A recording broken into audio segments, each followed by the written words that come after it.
Things have gotten interesting for the Sunday Monday snowstorm. Let's break it down.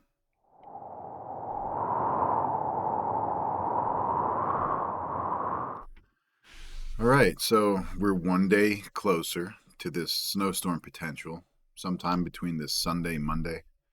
Still some variation on timing there. Um, but yeah, deep breaths.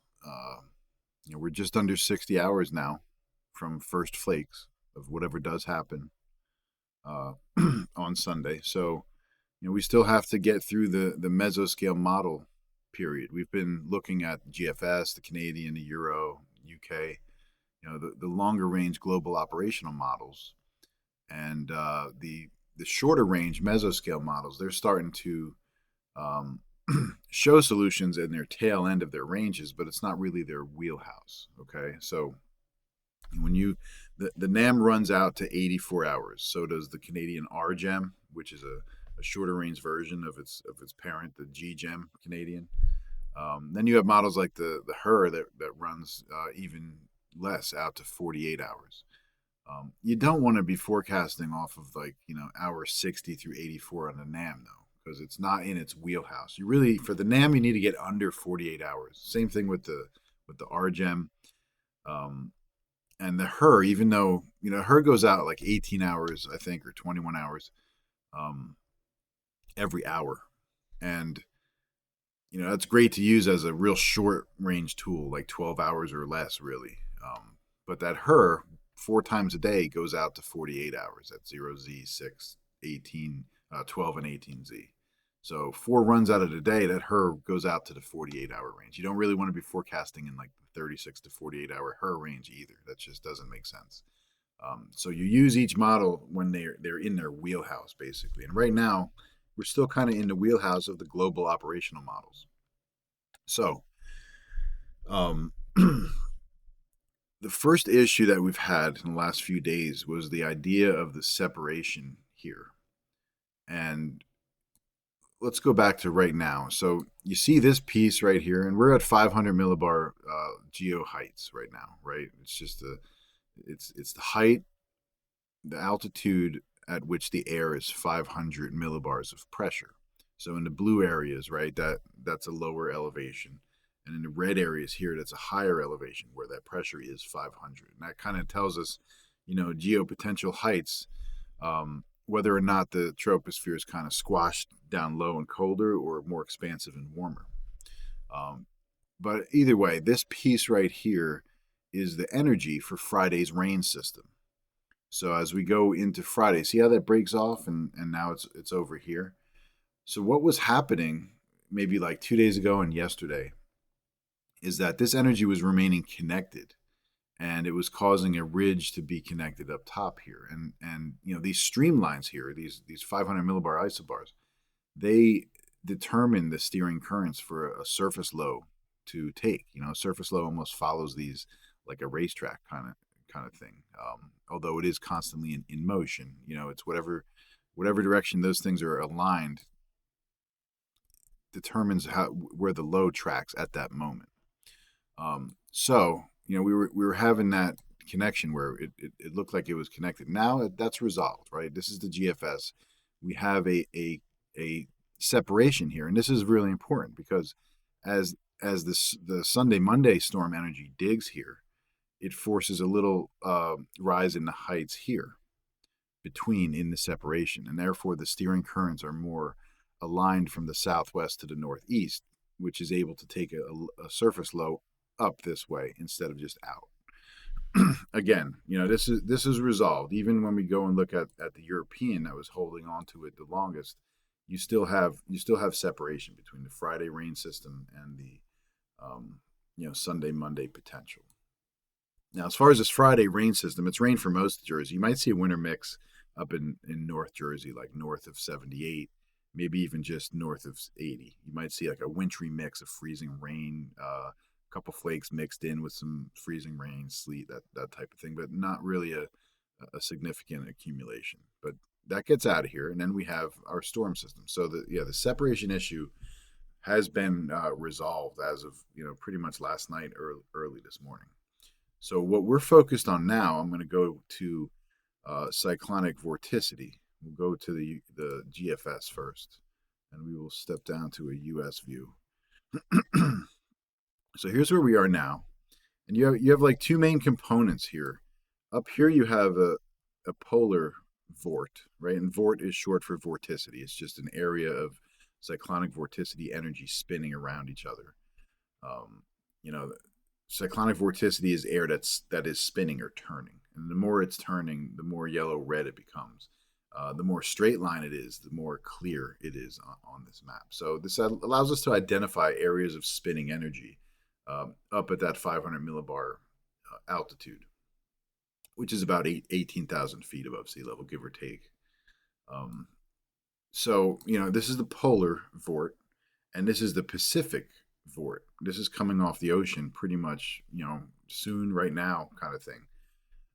What we're looking at now is how quick does this polar vort dive in phase with this Pacific vort, right? And if it does that in enough time, it forms a closed off upper level low somewhere in this area.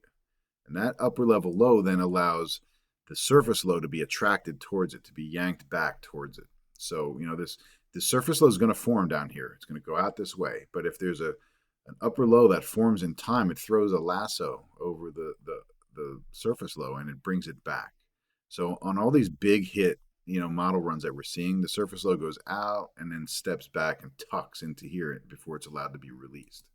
Right now, the surface low is going to deepen in pressure and intensity over time at like almost like a fixed rate. Right, it'll be 1,000 millibars here, maybe 990 here, maybe 980, and then 970 out here if it just went out that way. But if it's yanked back, then it becomes more of a 970, 980 here, right, before it speeds out. So that's the significance of the polar and the Pacific vorts phasing in time to throw that lasso on the lower surface low and yank it back for the New Jersey snowstorm. So the GFS is doing it. You can see, watch this piece dive into this piece, and eventually they wrap together in this formation. It looks like a G. I've joked around about I'm Italian, so it kind of looks like this. But when you see this, let me just show you. So this phases and forms a cutoff low here over like Virginia, West Virginia, in that area. At this point in time, the surface low is out here. So let's go down to the surface level here on the GFS. You see that low, right? It speeds off and then yanked back. It's yanked back and held into place before it's allowed to leave. And that's why you get the blockbuster, possible blizzard kaboom over New Jersey on the GFS. And the GFS has shown this for like 8 or 9 model runs in a row now. Its consistency and persistency is just amazing with this storm, especially now that we're 60 hours away. So that's the GFS, right? Now, I'd love to go and show you how it's completely different on the Euro, but the Euro has since taken steps towards the GFS, which definitely a curveball for a lot of pros who wrote this storm off earlier this week. Definitely a curveball for an enthusiast who was expecting things to trend towards the Euro, like what typically happens. So what I'm going to do is go back one run on the Euro to today's 12Z.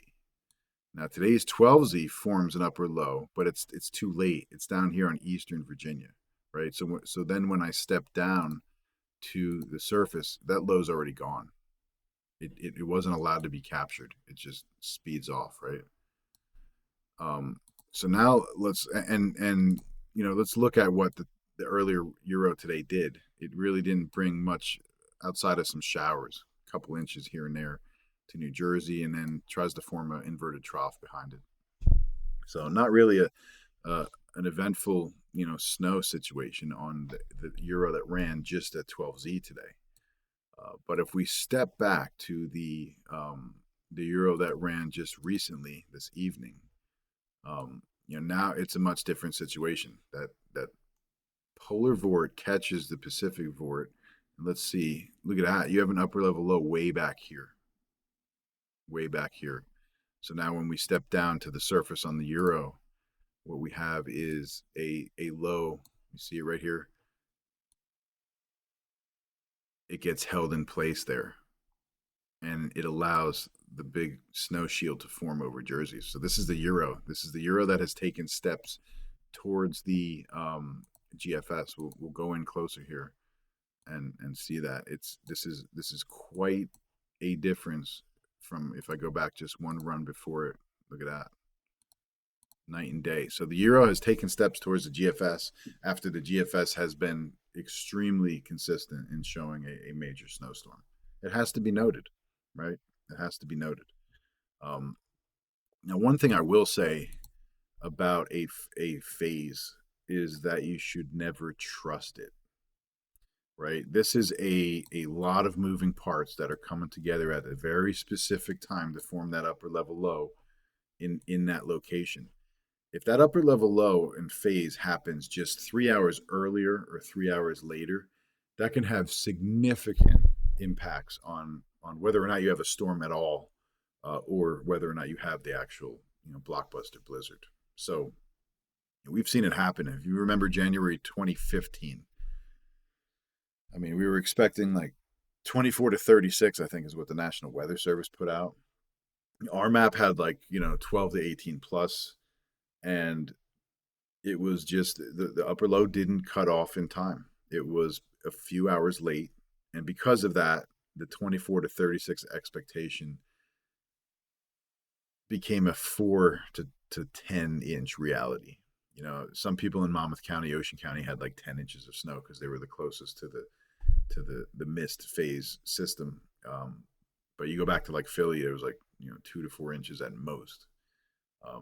So that was a situation where even in the 11th hour, a small difference in timing resulted in a major change. Now, let's look at the other end of that example.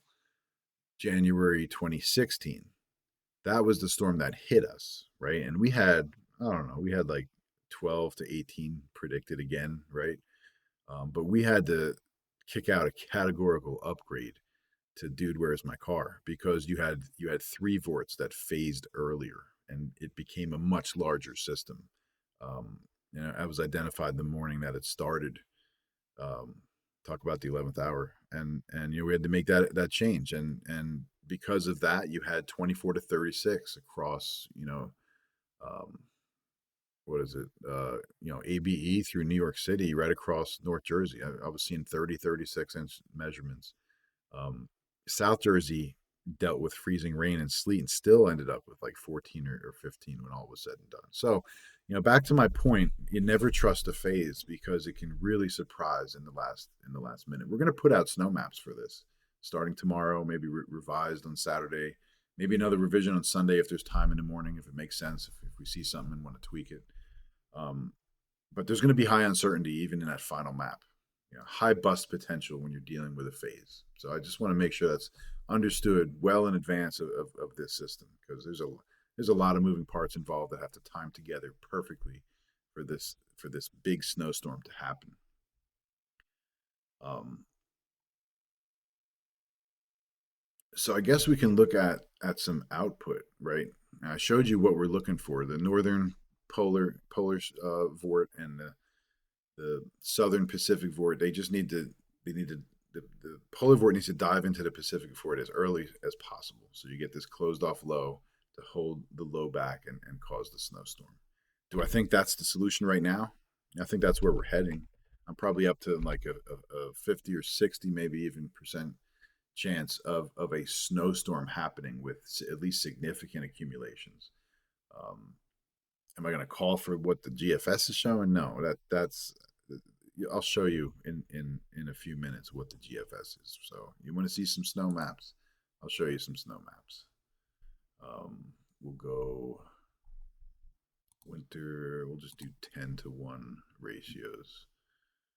It's not going to be that cold of a system. It's going to be closer to marginal, but still, like maybe upper 20 snowfall, not 14, and not 33, 34 like the other day. Once snow's ripping, maybe you get down to like the 26 to 29 range, which maybe you're talking 10-to-1, maybe a little 12-to-1. But let's rewind it back here on the GFS, and let's go pretty far in. We'll go to the mid-Atlantic view. Um, yeah, so here's the Friday system, right? It's rain to the south of that, but that blue is snow. So that's gonna that blue snow is gonna fall. You know, Friday night into early Saturday morning. So maybe like Sussex County, maybe some of northern Passaic and northern Warren, some northern Morris at most. I-80 and above is really only the areas that could see enough snow to accumulate to anything. And even still, you're talking about like a half an inch to an inch. But we'll see. It's all rain for Jersey on Friday. Then we go Saturday's rather uneventful. Sunday, we're at noon 7. So this is like Sunday morning. And it's just amped. The GFS just starts off and it ends like this. Let's go to the end and talk about this. So this is it's a dude, where's my car in South Jersey there. That's 24, 26, like 27. You kidding me? And then if you look at it here in Maryland, DC area, Baltimore, it's 28 to 33. So, this area here I think is a little far fetched. No one in their right mind would forecast that, right? Do I think Jersey can see more of like a 12 to 18, like all the pinks in here? Yeah, I think that's a possible widespread scenario. I don't know about this though. That's going to have to be identified and called in the middle of the snowstorm if that's going to happen. Um, but regardless, I mean, this is double digits for most of New Jersey. I will say these storms are favoring South Jersey over North Jersey for accumulations. In the case of the GFS here, you get those double digits up into North Jersey, but some of the other runs are not making it that high in North Jersey, mostly South and Southeast Jersey. But yeah, so this is the GFS snow map from the latest run, 18Z. Although we have the 0Z run kicking off in a few minutes. Let's go and look at the European run now. Not as crazy as a GFS, obviously, but it took massive steps towards it. If I go back to the 12Z Euro, I mean, this is like nothing, right? Some northern stream showers come in, and then you have your inverted trop back there, basically doing a little like boop beep. Um, but the most recent run of the Euro, now you're bringing larger accumulations to the coast here. Um, so if you look at the AI version of the Euro, it's even snowier. Yeah, look at that. The AI Euro really focuses in on like a southeast Jersey kaboom, pretty much for people southeast of 95. Double digits almost up to New York, almost back to Philly, but it really focuses in on like Ocean County, Atlantic, South East Burlington, and Cape May counties there on the Euro AI. Um, we can look at the NAM that just ran at 0Z NAM, literally completed a couple minutes ago, and it's not yet in its wheelhouse again. So I wouldn't pay too much attention to it, but it is bringing that up the coast at the end of its 84-hour run. Because if we look at precipitation, it's just starting to expand, into that, and that's like late Sunday night, early Monday morning. Again, South Jersey favored over North Jersey. It's been the theme of every model this week, even when there are hits. That's not saying North Jersey is going to see nothing. It's just that South Jersey will probably see more than North Jersey of whatever does fall. Um, so yeah, I mean that's it.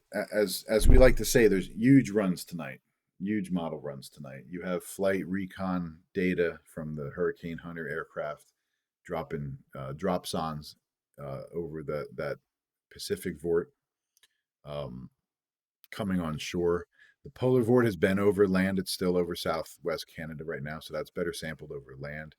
And you just have a bunch more higher quality data going into the models tonight. So the GFS is up next, then the Canadian and the Euro, and tomorrow we're going to be probably getting into those wheelhouses of some of those mesoscale models. Once we're sort of under the 48-hour mark.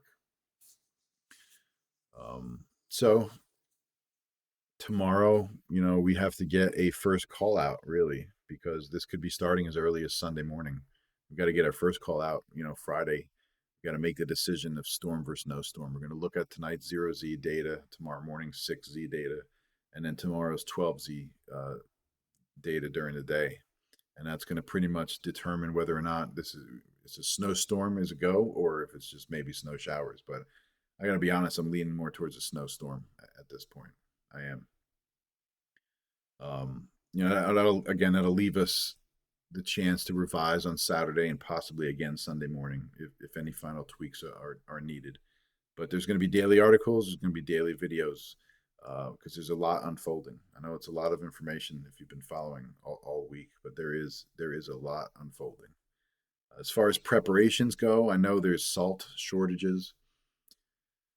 I know if a big storm like the GFS does hit, there's going to be a lot of people unprepared because, we as forecasters needed extra time for this one because it's been all over the place on the data. Um, but, we never took it off the table here. We always kept it a possibility and we'll keep it a possibility for the larger outcome if that happens. It's just a lower percentage than something in the middle of the road, maybe just a regular classic significant to major snowstorm, nothing that's historical, right? It's important to know that if we do have a historical storm where the low tucks in really close to the coast, like maybe in this position, you're going to have a lot of wind battering the coast. You're going to have coastal flooding. You're going to have potential for blizzard warnings if the visibility drops below a quarter mile. And there are 35-mile-an-hour winds for a period of 3 hours. That meets blizzard criteria. So, that's very possible. If you're meeting blizzard criteria from northeast winds, chances are you're dealing with coastal flooding. So, could be an issue for the areas that are most targeted for the highest amount of snow, could also be most targeted for coastal flooding and wind. So, something else we'll have to keep an eye on. I'm going to continue monitoring and posting in Kaboom Club. We're run to run analysis at this point, so you can kind of see where I'm leaning in real time versus a one article a day, one video a night kind of thing.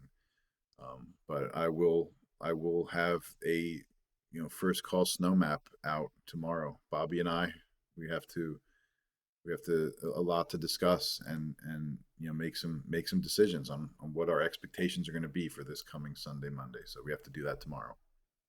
But everyone have a great rest of your Thursday night. I'm Jonathan Carr. Please be safe.